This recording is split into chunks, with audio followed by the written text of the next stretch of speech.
জুলাই গণ আন্দোলনের রাজধানী রামপুরায় দুইজনকে হত্যা এবং কার্নিশে ঝুলে থাকা এক ব্যক্তিকে গুলির ঘটনায় মানবতা বিরোধী অপরাধের মামলায় ডিএমপির সাবেক কমিশনার সহ 3 জনকে মৃত্যুদণ্ড দেওয়া হয়েছে।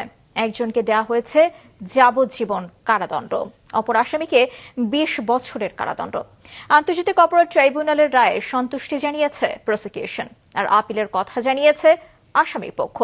বিস্তারিত দেখুন মমিতা জান্নাতের রিপোর্টে।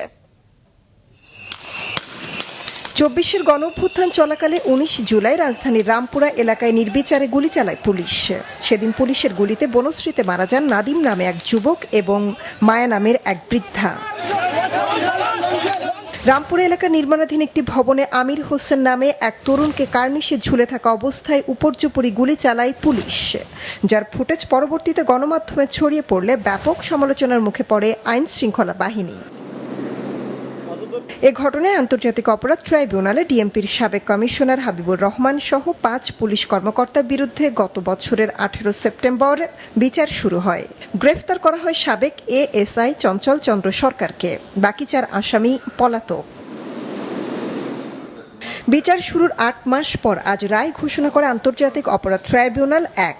রায়ে ডিএমপির সাবেক কমিশনার হাবিবুর রহমান, এডিসি রাশেদুল ইসলাম ও ওসি মশিউর রহমানকে মৃত্যুদণ্ড দেওয়া হয়। এসআই তরিকুল ইসলামকে যাবজ্জীবন এবং এএসআই চঞ্চল চন্দ্র সরকারকে দেওয়া হয়েছে 20 বছরের সাজা।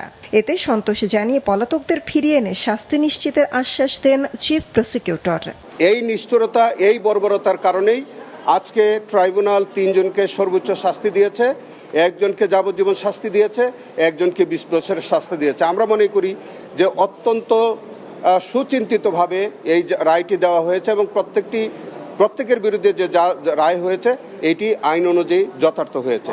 আমরা এই রায়ের কপি আমাদের স্বরাষ্ট্র মন্ত্রণালয়ে আমরা পাঠাবো এবং সেটা যদি তারা বিদেশের পলাতক থাকে, আমরা যদি এই তথ্য প্রমাণ পাই তাহলে তার পরিপ্রেক্ষিতে ইন্টারপোলের সাহায্য আমরা নিব এবং তাদেরকে যে কোনো মূল্যে গ্রেফতার করে আমাদের এই সাজা ভোগ করার জন্য প্রয়োজনীয় পদক্ষেপ নেওয়া হবে। রায়ের বিরুদ্ধে আপিল করবেন বলে জানান আসামি চঞ্চল চন্দ্র সরকারের আইনজীবী। আমরা বিক্ষুব্ধ, আমরা মাননীয় সুপ্রিম কোর্ট অ্যাপিলেট ডিভিশনে বিচারের জন্য যাব। জুলাই মানবতা বিরোধী অপরাধের এটি 5ম রায়। এর আগে 4টি মামলায় সাবেক প্রধানমন্ত্রী শেখ হাসিনা, সাবেক পররাষ্ট্রমন্ত্রী আসাদুজ্জামান খান কামাল সহ কয়েকজনকে মৃত্যুদণ্ডের সাজা দেওয়া হয়েছে। মৌমিতা জান্নাত, মাছরাঙা সংবাদ, ঢাকা।